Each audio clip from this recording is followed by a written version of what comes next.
وایي د ده دا ننان مې رجسټر د ګناهونو دا به ښکته پاتې شي او دا یو کلمه په الله رب العالمین فتح کړي.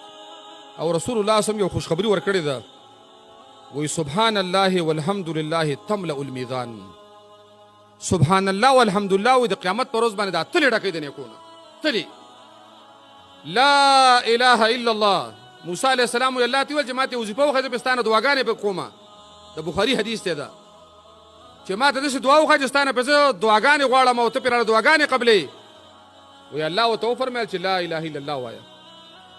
وایي موسی علیه السلام وفرمیل چې دا خو ټول خلک وایي، ښځې او نر او ماشومان او غټه. الله ورته وفرمیل ای موسی علیه السلام ته څه پوهېږي که دا وواړه اسمانونه وواړه ځمکې او په دې کې چې را څومره غرونه دي، ونې دي، ځنګلات دي، میوجات دي، هر څه دا په یو چابړي کې کېښودی شي او لا اله الا الله په بل کې، نو د الله نبي فرمایي بیا هم ته دا لا اله الا الله درنوي.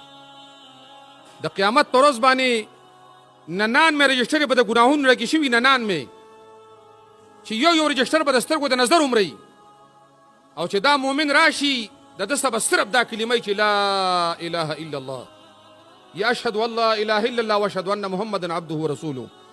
هېڅ څه به اوسنۍ سوا د دې نه. وایي دا ملایکو ته به دی وایي چې لکه ټول څه لکه وایي دې رجسټرو ته وګوره او دې دومره ګناهونو ته وګوره، زما سره دغه یو کارډ دی.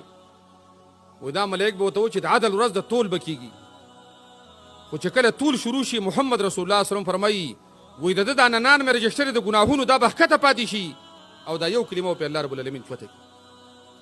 الله راله یو خزانه راکړې ده، خزانه قسم په الله دا د نیکو خزانه ده، دا د ثوابونو خزانه ده، دا د خیر خزانه ده، خو په دې باندې د خپلې ژبې عادت کوي.